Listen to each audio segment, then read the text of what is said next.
Hi everyone, I hope you are well and doing well.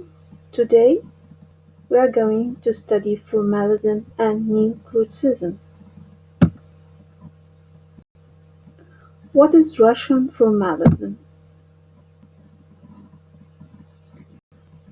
In literary criticism, formalism refers to a style of inquiry that focuses almost exclusively on features of the literary text itself to the exclusion of biographical, historical, or intellectual context.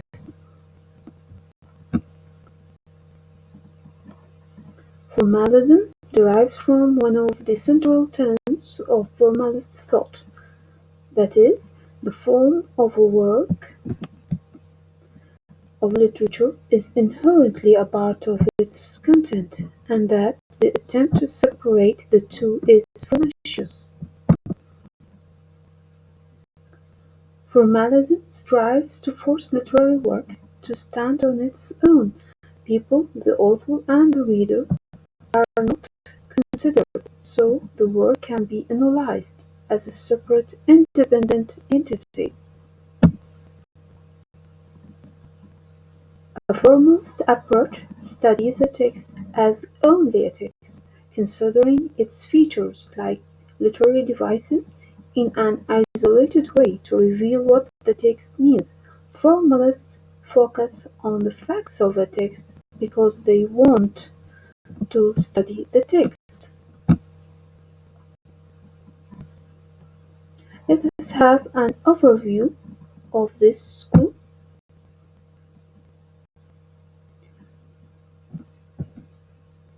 By the end of the 19th century, no single school of criticism dominated literary studies.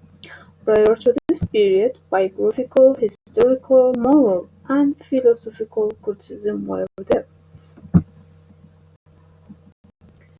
In 1915, Moscow Linguistic Circle, and in 1916, the Society for the Study of Poetic Language, two major groups of Russian scholars, rejected the belief that literary text was the expression of the author's worldviews.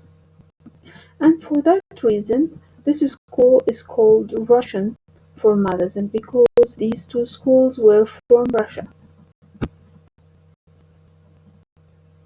They declared the autonomy of literature.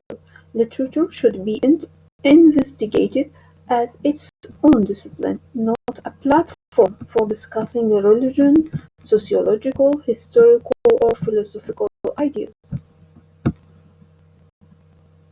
Literature, like all other sciences, is a self-enclosed, law-governed system.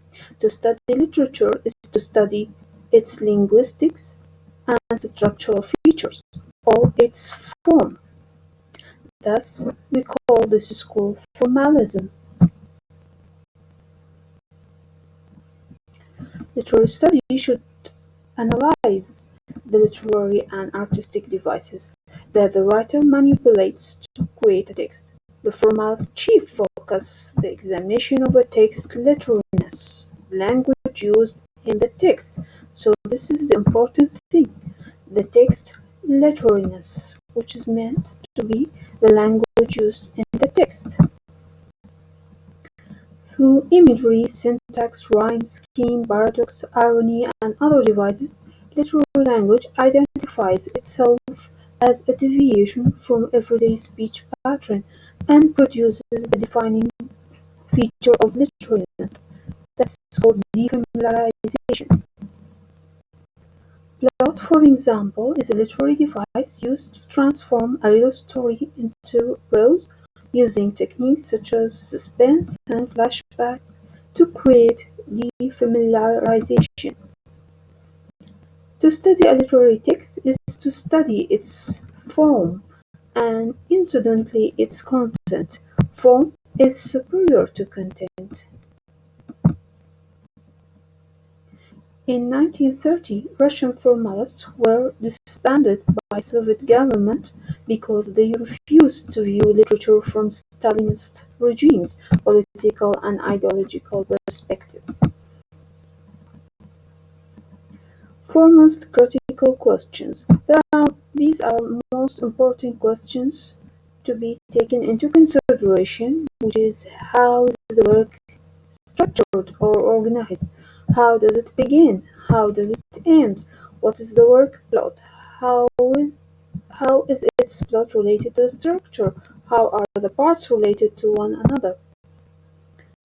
How are the major and minor characters, etc.?